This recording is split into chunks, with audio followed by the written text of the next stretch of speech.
Some work started with respect to what it would take to bring Gateway there. Gateway had identified some concerns with respect to the beach site. Their first concern was access. They were concerned about traffic congestion and access to the casino. The second aspect was parking. They want easily accessible parking to the casino and abundant parking. They need around 300 or 400 spots for parking.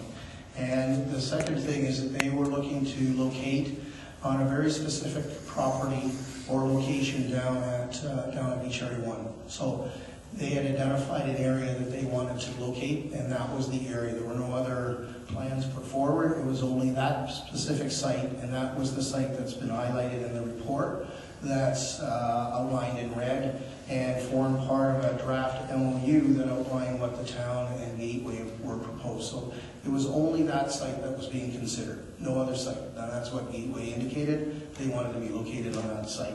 So the third issue was that the area that they had identified is parts that are privately held. There are 7 properties there that are held by different individuals. So part of the obligation, or part of the request was that the fragmented property ownership needed to be resolved. So I guess in the fall, the town staff requested the town solicitor to prepare a draft MOU that outlined how the town would address those concerns. And in the draft MOU that was attached to the document, the first thing was the town would acquire and assemble the 7 properties required for the casino, the public square, parking structure, and undertake the infrastructure upgrades with respect to those properties. The town would pay for and construct an above-ground commercial parking structure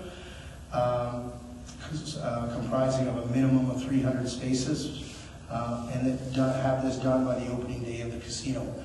The casino, as part of the arrangement with the OLG, is supposed to be open by the second quarter of 2020. So the second quarter starts April 1st and ends June 30th. So somewhere in that time frame, the casino is to be open. So the assembly of the 7 properties was to be done by then. The construction of a above-ground parking structure, and the town would also pay for the construction of 100 underground parking spaces. The town would retain ownership of the parking structure, but the spaces to the casino customers would be provided free of charge. And finally, the town would provide a grant as a rebate of taxes. That would be accelerated over a 10-year period. So over 10 years, the taxes would be phased in at 10% per year over those 10 years. And under this draft MOU, the Gateway Entertainment Limited would pay the town $120,000 a year, $10,000 per month for the property based on a 20-year term. So they would lease the property from the town, and they would pay $1.2 million as a contribution toward the parking structure, parking facilities. So the town, we undertook an analysis of this. So when I arrived, I was made aware, when I came back, I was made aware of this draft MOU. And there was certainly lots of interest expressed by some that the casino be located at the beachfront. So in order to have it before committee of the whole, I felt it important to do an analysis of what the draft MOU outlined for council's consideration so the council could have a full appreciation. And it had been indicated in the documents that I had found in the file and confirmed by staff who were involved in this, is that it was clear that the decision to proceed with this MOU would be this council's. The past council did not have the ability through the lame duck period to make a decision on this, but it was certainly the new council. I was made aware that the previous council was not aware that this work was being done at this time, or at that time in September and October. So the MOU was being drafted basically at a staff level. So this is the first time, as I understand it, that it's being reviewed by council. It was not reviewed by the previous council. So just going to the costs, and I thank the treasurer for assisting me in looking at the cost.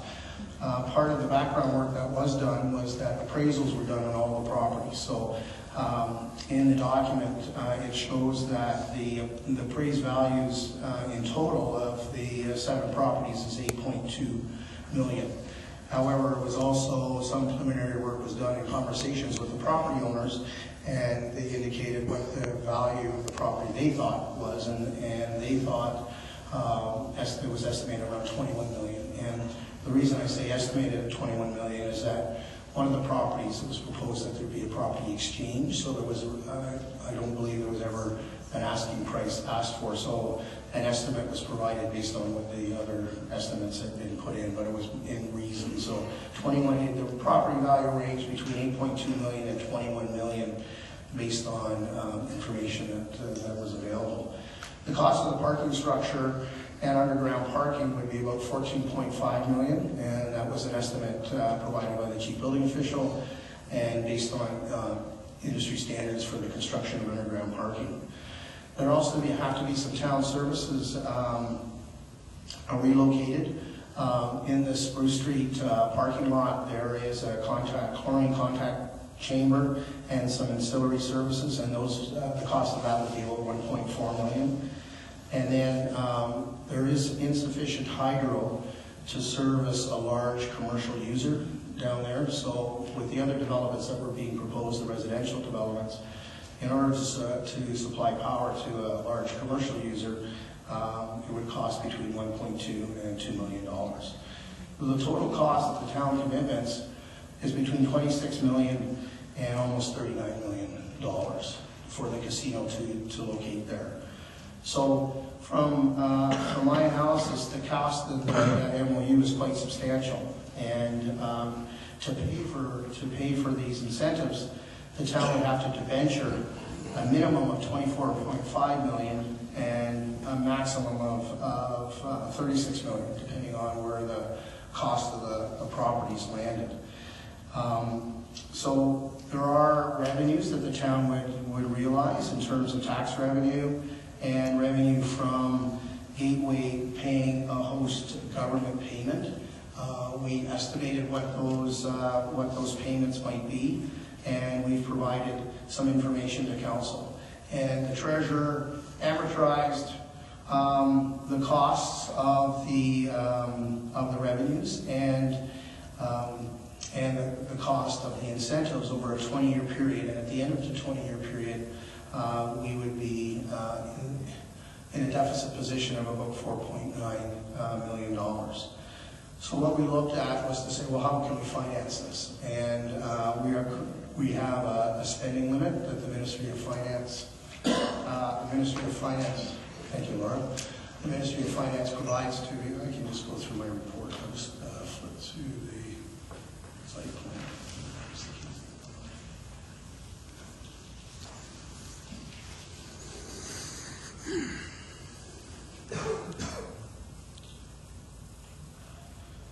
Thank you. So the Ministry of Finance determines, based on our financial ability and our reserves and property tax revenue, et cetera, they have a formula that they use that indicates that our borrowing capacity per year is at 6.6 million. So we can, in principal and interest, we can afford to pay $6.6 million. So we can carry a debt that the principal and interest would be 6.6 million.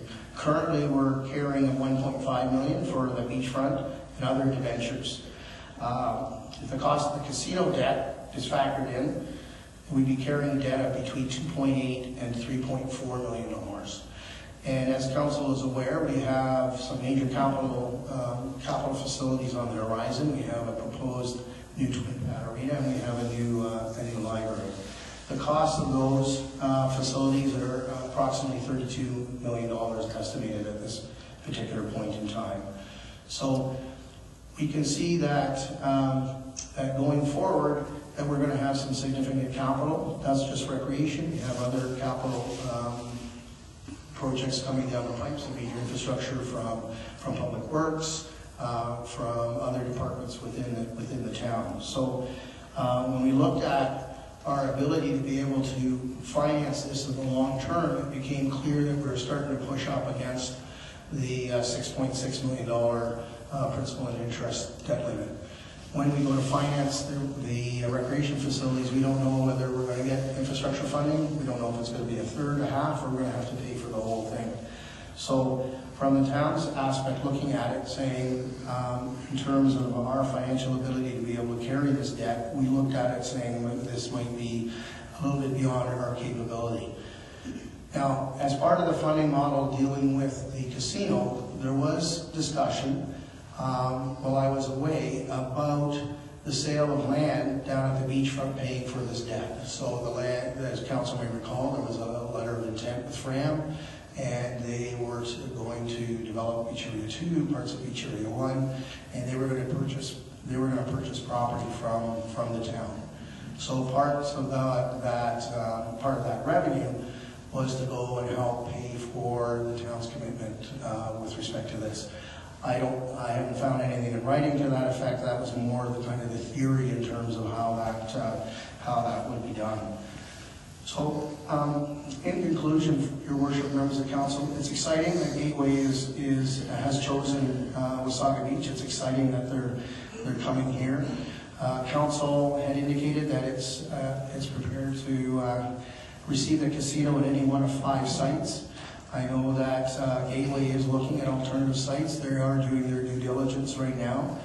The benefits that the town would get would be achievable on any one of those 5 sites in terms of tax revenue, in terms of stimulation of development. The other 4 sites are all vacant sites right now, so anything happening when at the casino were to locate there would stimulate development as it would at the beachfront.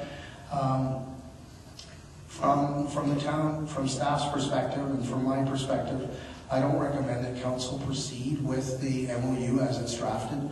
I think that it's putting council in a challenging spot with respect to its finances in the future, given what we know today. And there are a lot of unknowns, and at this point, we're not prepared to recommend that council proceed given those unknowns. We welcome Gateway. We're not suggesting that the beachfront site be taken off the list of the 5 sites. It's just that this MOU to establish a casino at that site that Gateway has said is their preferred location, and that's where they want to go on the beachfront. The cost is too rich for the town. Thank you. Thank you. And just, I think you hit that last point, but I'm going to repeat it. It was their preferred location in that square on the beachfront. That's not necessarily their preferred site out of the 5. Okay. Thank you, Worship. No, that if they were located on the beachfront, they wanted to be at that site. But they had identified challenges with the beachfront site that they said to the town, these are the challenges with the beachfront site. How would you go about addressing them?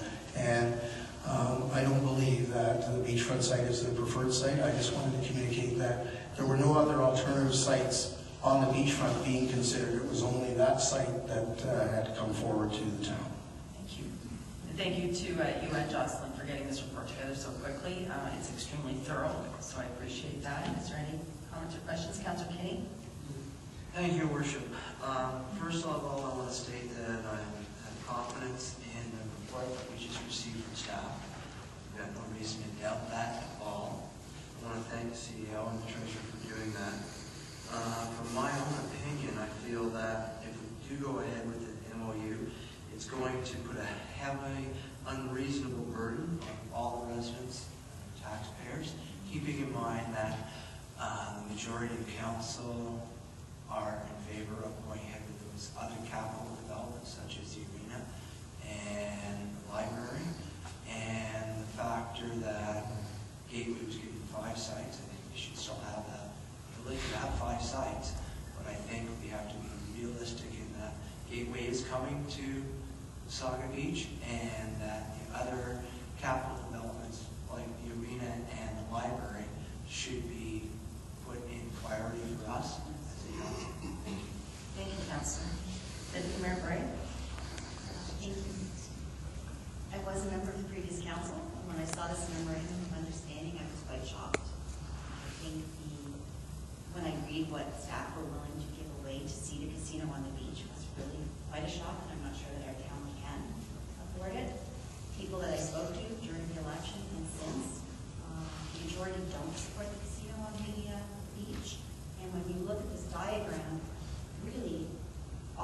down in what we're touting as our entertainment district is one casino, one parking garage, and condos. So I certainly campaign on no condos on the beach, because I'd like to see that beach open to all of our residents and all of our visitors for years to come. And I just see that this proposal and this map that the first time I had seen it was with this MOU really isn't what the majority of our residents or business owners want. I support the recommendation in this report. Thank you. Any other comments? Councillor Belanger? Yes, thank you, Your Worship. These major decisions that will impact our community for decades to come require comprehensive deliberation. So please bear with me as I speak to this agenda item in considerable detail, and understanding that many of the individuals that were working on this are no longer in the employ of the municipality. This agenda item is very interesting. Our mayor and deputy mayor are on public record saying that the site selection for the casino related to the 5 previously approved sites is totally up to Gateway, that the municipality has no role to play in the selection. It would appear that the addition of the 5th site by the last council and the discussions of incentives, combined with background point number 2, which reads, the operator and OLG are required to work closely with council regarding the location, would render those comments inaccurate. And in fact, the previous council was working with Gateway to influence a specific site. As for this information not having come before council, you will recall that the awarding of the casino to Wasaga Beach was announced close to the election, and while council was in lame duck, and I believe our CAO referred to that, he was aware that this MOU could only come forward to the new council, so it wouldn't have come forward to the previous council. A full update of the master plan has been recommended by myself on more than one occasion, and to date has not been scheduled. Now we are rushing to eliminate possible incentives and obviously making Beach 1 a very undesirable location. Prior to this group of independent thinkers receiving all of the information required to make an informed decision. A full master plan update, including the following topics: provide council with an overview of the master plan and strategy behind it, so we're all starting from the same place. Walk through the specifics of Fran deal and explain the opportunity before council. Explain in detail discussions with Gateway and present the MOU. This would include the strategy behind it, the detailed financials, and recommended next steps for consideration. Detailed overview of the hub, including an overview of the potential Park Ridge partnership opportunity, as well as the opportunity via high school and provincial funding, was on the December 13th coordinated committee agenda, but was removed by our interim CAO, Jerry Marshall, at the request of Mayor Nina Bifolchi.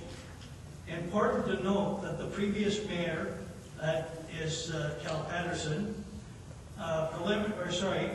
Brian Smith, preliminary discussion with Gateway regarding Beach 1 ceased once we went into lame duck. After that, it was handled by staff. And that was Director of Economic Development and our interim CAO. As per the incentives and the associated costs listed, the information in this report I believe to be inaccurate and somewhat misleading. In one of my first meetings with then Deputy Mayor Nina Bifolchi, she expressed concern that Mayor Brian Smith had not given enough consideration to the Blue Beach project that had been supported by the previous council. FORC was provided all information to the Blue Beach plan, which included a public parking structure. With or without a casino, the redevelopment on Beach 1 will very likely require a parking structure, some underground parking, as well as surface parking. This is also the case for the upgrading of the required electrical capacity. So in other words, if we were ever to get a hotel on our beach, that same expenditure would occur.